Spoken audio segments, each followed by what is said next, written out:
C'est un costume dit du secteur de Saint-Brieuc qui date de 1840 et qui a été porté dans la région jusqu'en 1860.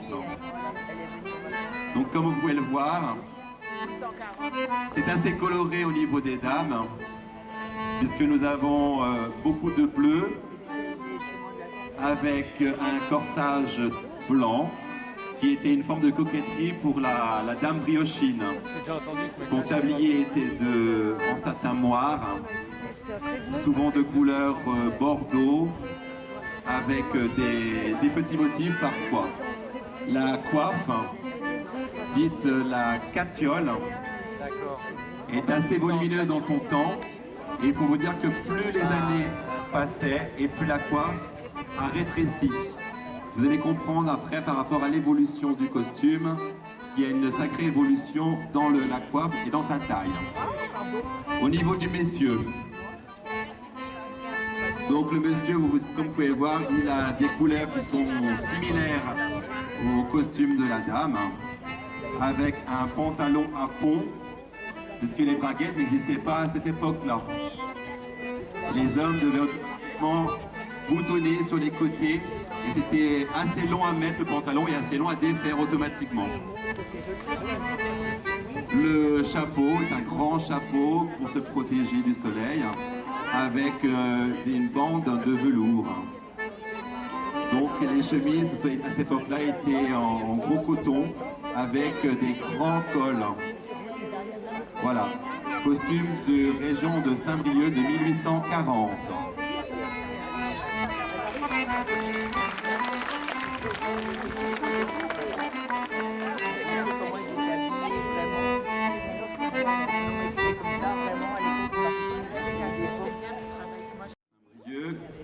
Avec le costume dit de Plaintel. Plaintel est une commune située près de Saint-Brieuc, avec sa danse célèbre qui est les Guédènes de Plaintel, pour ceux qui le connaissent. Donc vous avez pu voir que la coiffe est plus ou moins similaire à la catiole que vous avez pu découvrir au préalable, sauf que là les barbes sont pendantes. Elles ne sont pas relevées, elles sont pendantes. Donc pour la dame, donc c'est assez fin au niveau des costumes parce que la dame de Plaintel est très coquette. Parce qu'il y a une particularité, c'est que Plaintel a beaucoup reçu de tisserands avec le lin. Donc vous allez voir la robe, elle a vraiment une matière bien tombante. Donc la dame de Plaintel est également coquette parce qu'elle tient à avoir sa jolie ceinture autour de sa taille pour affiner son élégance. Donc elle porte également un petit châle en lin agrémenté de parsementis.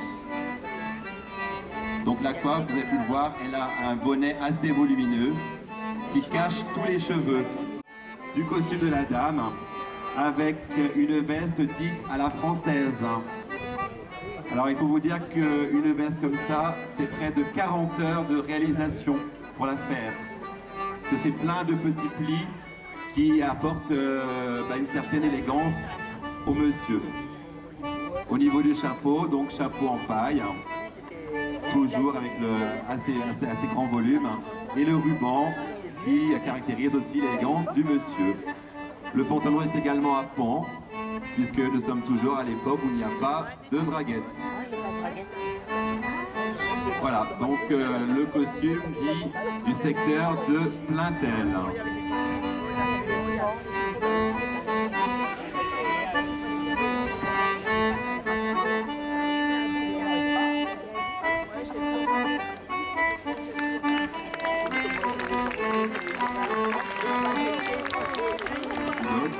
On va remonter au début du XXe siècle, en 1900. Donc là, nous sommes dits dans les costumes citadins, de bourgeoisie et de noblesse. Voilà. Donc nous allons commencer par la dame à chapeau. Donc c'est un costume qui était porté sur Saint-Brieuc par les dames de grande société. Les chapeaux étaient seulement portés par les dames aisées pour montrer leur richesse. Et donc, les dames à cette époque-là ne sortaient jamais sans leur ombrelle quand il y avait un temps radieux comme aujourd'hui. Donc, c'est un costume en couleur marronnée avec des jupes très amples sur l'arrière, avec un jupon, comme vous avez pu le voir, à arceau à l'arrière. Nous allons maintenant passer au bonnet de Saint-Brieuc. Donc le bonnet de Saint-Brieuc, comme vous avez pu le voir, c'est un bonnet dit en tuyautage. Ça veut dire que l'arrière de la coiffe est tuyauté. C'est un bonnet qui a été porté jusqu'en 1930 environ. Et la particularité de cette coiffe-là, c'est que en fait, la coiffure diffère des autres dames, puisque nous formons des formes de coque à l'avant de la coiffe. Le costume est exactement le même que la dame à chapeau. Donc c'est un costume d'artisane ou de grande citadine. Le monsieur, donc très bourgeois, vous voyez, la grande redingote, avec le gilet assorti avec la lavalière, la chemise à col cassé, le chapeau melon bien sûr, et l'homme ne sortait jamais sans sa canne. C'était une manière aussi pour lui de montrer son élégance.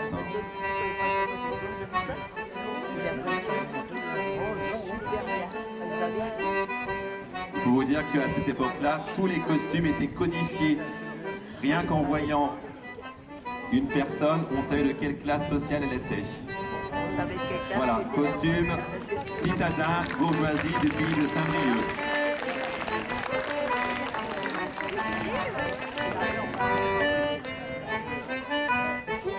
Le travail.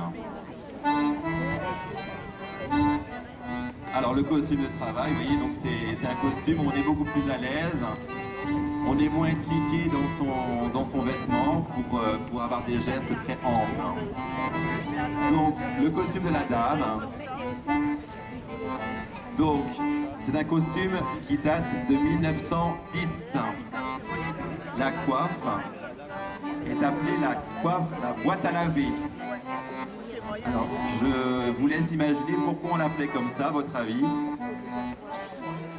Quelqu'un a une idée? Pourquoi est-ce qu'on l'appelait la boîte à laver? Imaginez. Vous la mettez à l'envers, elle ressemble à une boîte à laver comme on l'avait dans le temps. Pour aller la voir. Voilà.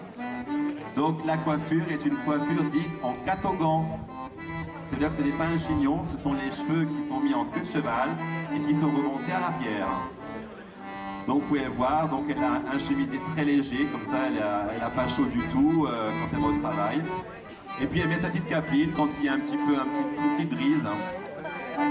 Donc la grande jupe, appuyée en goudron à l'arrière de la jupe. Et la particularité de nos jupes, ce sont des plis religieux qui sont à l'arrière. Alors plis religieux, on retrouve souvent ça sur des offres de communion. Pour le monsieur, voilà, donc le monsieur, un pantalon beaucoup moins habillé, beaucoup plus épais, la chemise avec les manches qui sont remontées pour qu'il soit bien à l'aise, le mouchoir à carreaux autour du cou pour s'essuyer le front quand il avait chaud, la ceinture de flanelle pour solider un petit peu ses reins. Comme ça, ses reins n'étaient pas mis en péril avec son dur labeur.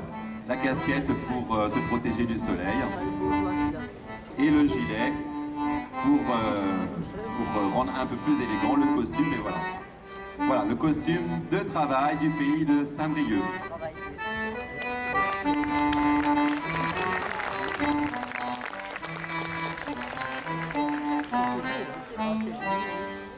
Au costume de cérémonie ou de grande citadine du pays de Lamballe. Lamballe est une commune près de Saint-Brieuc également. Alors le costume qu'on vous présente là aujourd'hui date de 1915-1920. Le grand châle. Alors le grand châle a sa particularité, donc il était porté par les dames lors des grands moments de cérémonie, donc mariage, baptême, les grands dimanches. Donc il est brodé ton sur ton. Et il faut vous dire qu'une dame avait un seul châle dans sa vie. Elle le recevait le jour de son mariage et le gardait jusqu'à sa mort. Il faut savoir que les châles de couleur étaient portés principalement par les jeunes filles et il était teint le jour du mariage par la belle-mère. Donc vous avez pu voir, donc c'est des grandes robes très sombres, très élégantes, pour permettre un petit peu d'élégance à la dame. La coiffure est exactement la même que la coiffure qu'on a pu voir au préalable par rapport au costume de travail, costume de catogan, des coiffes toujours dites boîte à laver, mais là cette fois-ci en cérémonie, donc de la dentelle. Donc le costume dit de petit dimanche. Donc voilà, c'était porté également dans la région de Saint-Brieuc le dimanche, quand il n'y avait pas de grandes occasions. Donc la dame a enlevé sa grande robe, a enlevé son tablier et porte une jupe à plis écrasés à l'arrière. La ceinture de couleur avec la boucle qui agrémente le costume. Le chemisier est perlé avec petits plis religieux également sur le devant de la poitrine.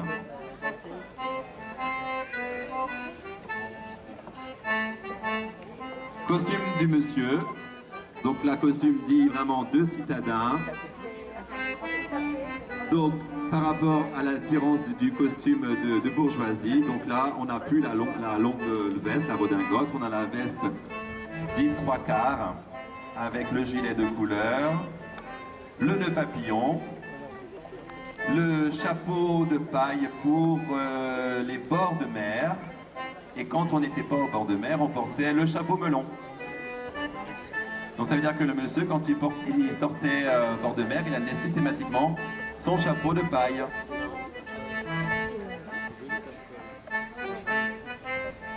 Voilà, donc là on présente le costume dit de citadin du pays de Saint-Brieuc de 1915 à 1920.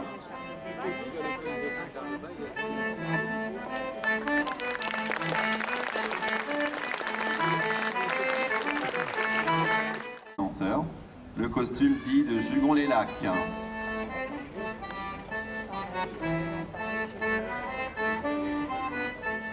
Alors donc vous pouvez voir, donc les coiffes sont totalement différentes.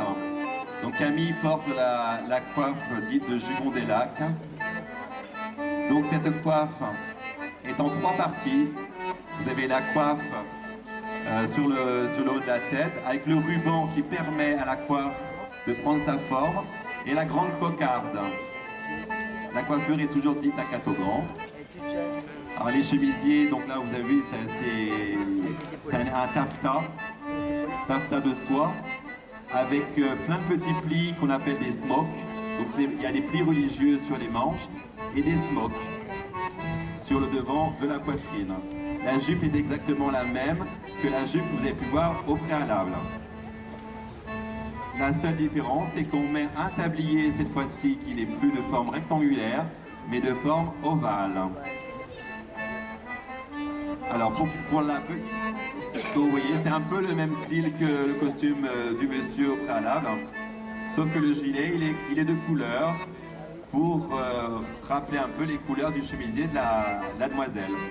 Le costume est avec un chapeau dit mafiosi, à mode un petit peu italienne, et le costume bien sûr tout noir avec la veste et le pantalon. chemise avec un col Mao sans nœud, puisqu'il n'y a pas de col, donc il n'y a pas de nœud. Voilà, le costume dit citadin de Jugour-les-Lacs, le costume de petite fille.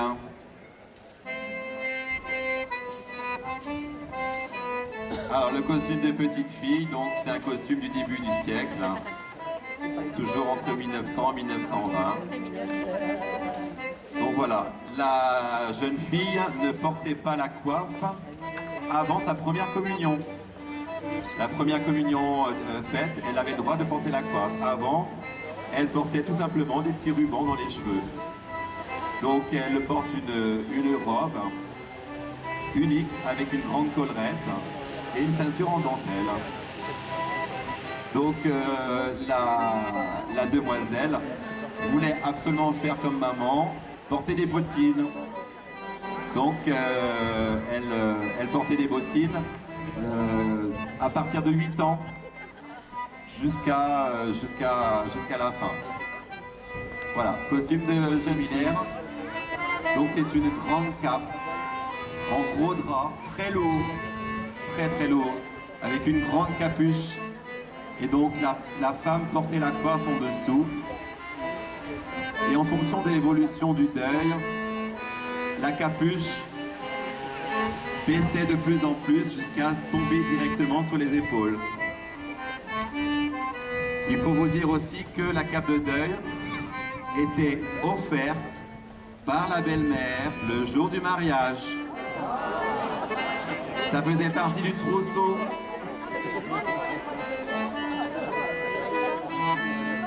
Et donc cette cape-là n'était pas seulement portée pour les deuils, mais aussi suite à une naissance. Parce que la femme, à cette époque-là, devait aller à l'église pour demander pardon à Dieu d'avoir, à votre avis, fait quoi? Donc pendant une semaine, suite à la naissance, elle remettait sa cape et elle allait à l'église se faire pardonner auprès du bon Dieu.